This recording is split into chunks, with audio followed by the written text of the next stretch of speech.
A veteran went outside to take his own life, but he decided to have one last smoke first. He walked out into the rain and lit up, watching the ash burn down to the filter. But just as he took a final drag, a rustling in the bushes stopped him in his tracks. What stepped out of those bushes that night would change everything. The veteran's name was Josh Marino. He was a young man with a strong sense of duty. Like many before him, he felt a calling to serve his country, to be part of something bigger than himself. He joined the United States Army and was deployed to Baghdad, Iraq. It was a place of chaos, noise, and constant danger. Josh worked as a forward observer, a job that required intense focus and put him right in the middle of the action. For a while, Josh navigated the dangers of war with skill and courage. But war is unpredictable, and one Tuesday changed everything. Josh was standing his post, just doing his job, when a mortar round fired by insurgents slammed into the ground just 10 feet away from him. The explosion was deafening. It shook the earth and sent a shockwave ripping through the air. Miraculously, Josh wasn't hit by shrapnel. He didn't lose a limb. To anyone looking at him, he might have seemed lucky. But the invisible damage was severe. The blast had caused a traumatic brain injury known as a TBI. It rattled his brain inside his skull, leaving scars that no one could see but that Josh would feel every single day. When Josh returned home to the United States, he brought the war back with him. He was living at Fort Riley in Kansas, a place that should have been safe. But for Josh, there was no safety. The TBI made it hard for him to concentrate. He would lose his train of thought in the middle of a sentence. He struggled to remember simple things. Most of us will never know what it feels like to be afraid of our own mind.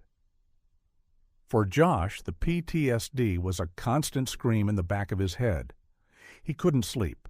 Every loud noise made him jump. He felt broken, like a piece of equipment that had been damaged and tossed aside. He felt like he was a burden to everyone around him. The vibrant young man he used to be was gone, replaced by a ghost who felt empty and hopeless. He tried to get help, but the darkness was overwhelming. It felt like he was drowning in his own mind. Things got so bad that Josh made a decision. He decided that he couldn't take the pain anymore. He couldn't fight the invisible enemy in his head for one more day. It was a rainy night in November. The weather matched exactly how Josh felt on the inside: gray, miserable, and hopeless. He wrote a note. He put a knife in his pocket, and he grabbed a pack of cigarettes. Josh walked out. He found a spot under an awning where he could be alone. He lit a cigarette and watched the smoke curl up into the wet air. He told himself that this would be his last cigarette. Once he finished it, he was going to walk into the woods and end his pain. He stood there, numb. The rain hissed against the pavement. The wind blew cold against his face, but he hardly felt it. He was focused on the burning tip of his cigarette, watching it get shorter and shorter. It was a countdown to the end of his life. But just as he was preparing to say goodbye to the world, he heard a sound.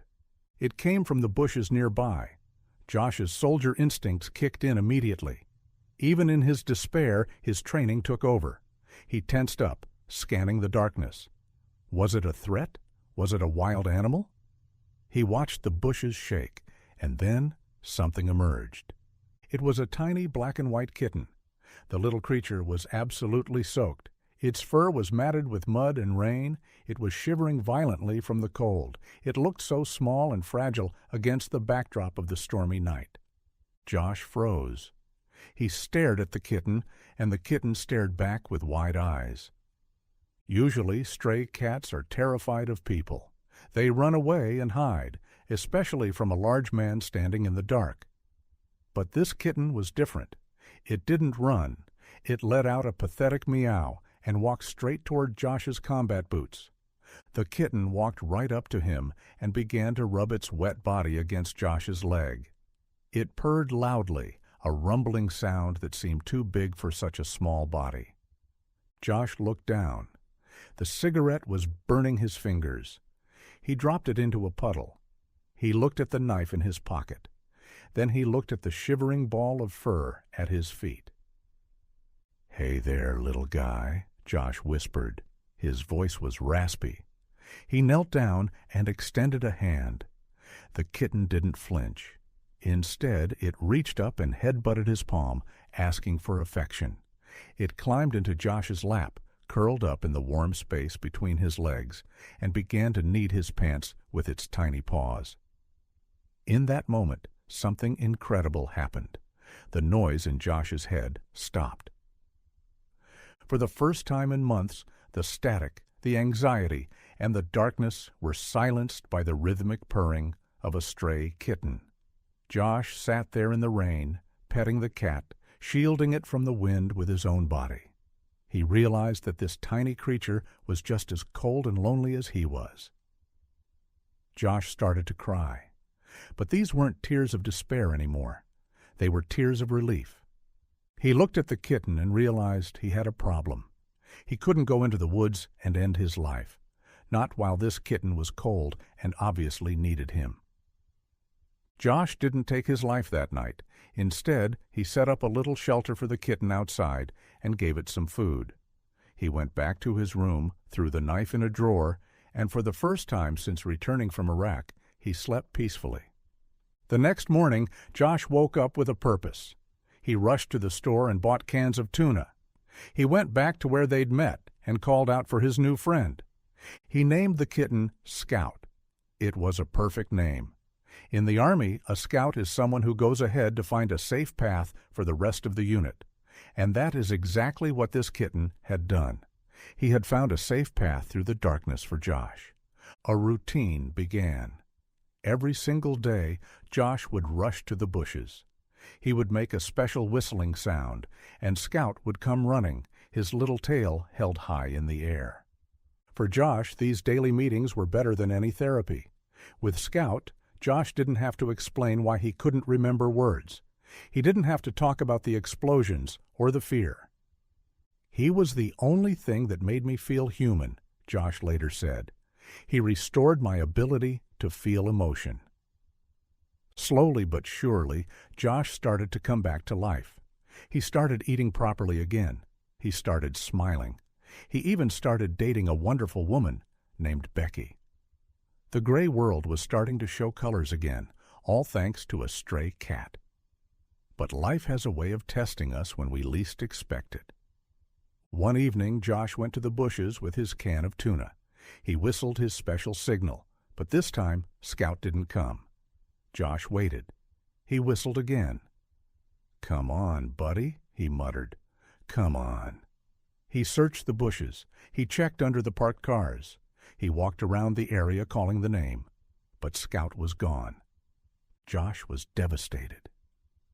The old anxiety came rushing back. Had a coyote gotten him? Had he been hit by a car? Had someone taken him? The thought of his little friend being hurt or scared broke Josh's heart all over again. For weeks, Josh searched. He couldn't sleep. He felt guilty. He felt like he had failed the one thing that had saved him. The voice in his head started to whisper again, telling him that everything he touched eventually broke. Months passed. Josh was surviving, but the light had gone out of his eyes again. He assumed Scout was dead. He felt foolish for caring so much about a cat, but deep down, he knew it wasn't just a cat. One Saturday afternoon, his girlfriend Becky convinced him to go to an adopt-a-thon event at the local county fairgrounds. Josh really didn't want to go. The last thing he wanted to see were cages full of animals he couldn't save. It was too painful. It reminded him too much of Scout. But Becky insisted. She thought getting a new pet might help heal the hole in Josh's heart. So, reluctantly, he agreed. They walked into the event.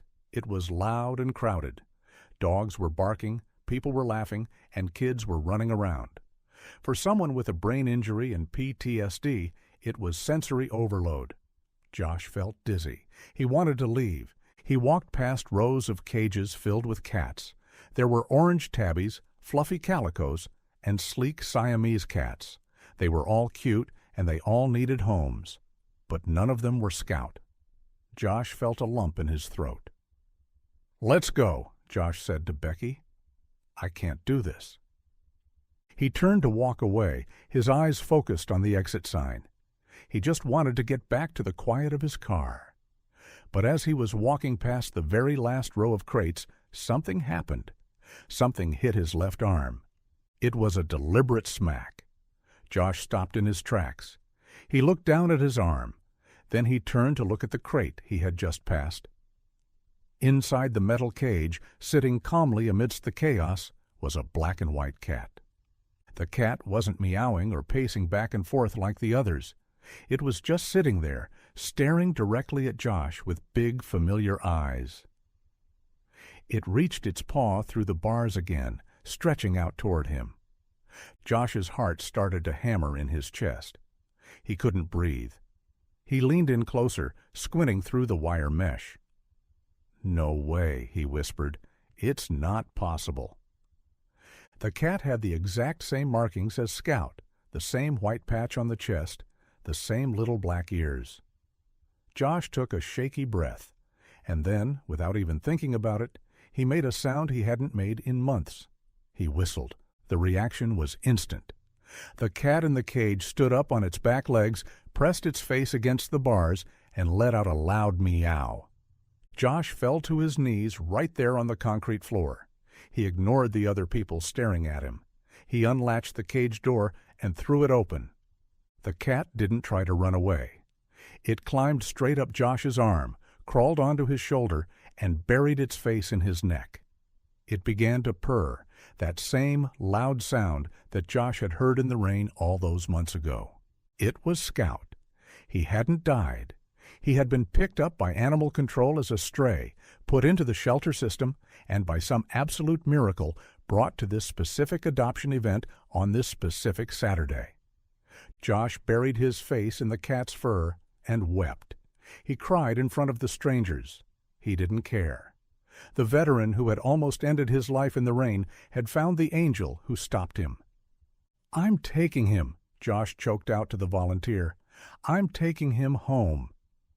Hit the like button if you believe in miracles. Josh signed the papers with shaking hands. He carried Scout out of the fairgrounds and into his car. Scout curled up on Becky's lap in the passenger seat, purring as if he knew he was finally safe. The reunion changed everything for Josh. The darkness in his life vanished completely. With Scout officially adopted, Josh found a new strength. He proposed to Becky, and they got married. They moved into a house where Scout had his own bed and all the tuna he could eat. Josh realized that his life had been spared for a reason. He had been pulled back from the edge so that he could help pull others back too. So he went back to school and studied hard. He got his degree and became a clinical mental health counselor, specializing in helping other veterans with PTSD. But this story has one final bittersweet chapter.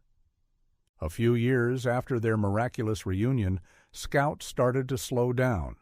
He lost weight and stopped playing as much.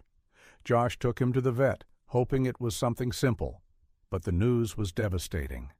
Scout was diagnosed with feline leukemia. It was an aggressive illness, and there was no cure. Josh was crushed. But he realized something important. The roles had reversed. Years ago in the rain, Josh was the one who was dying, and Scout was the strong one who offered comfort. Now, Scout was the one who was leaving, and Josh had to be the strong one. "He held me up when I couldn't stand," Josh said. Now it was my turn to hold him. Scout lived with Josh and Becky for a few more months. They spoiled him. They gave him treats, let him sleep on the softest pillows, and surrounded him with love. And when the end finally came, Josh held Scout in his arms. He felt the last breath leave the tiny body that had contained so much love. He cried, but this time he didn't reach for a knife. He felt a deep, aching sadness, but beneath it he felt something else. Gratitude. He buried Scout in the backyard, under a beautiful tree where the sun hit the grass just right. Today, Josh Marino is a husband, a father, and a savior to hundreds of veterans. He walks into work every day and fights the invisible war against PTSD. He uses his voice to help stop the tragedy of veteran suicide. When people ask him how he survived the war, he doesn't talk about medication or doctors. He pulls out a picture of a black and white cat. He tells them about the night he planned to die and the kitten that saved his life. So, the next time you see a stray animal, remember Josh and Scout. Remember that sometimes an animal does much more than just keep us company. Sometimes they quite literally save our lives. Don't forget to share this video with your friends, as they would probably be surprised to learn how a tiny kitten saved a veteran's life. Thanks for watching, and we'll see you next time.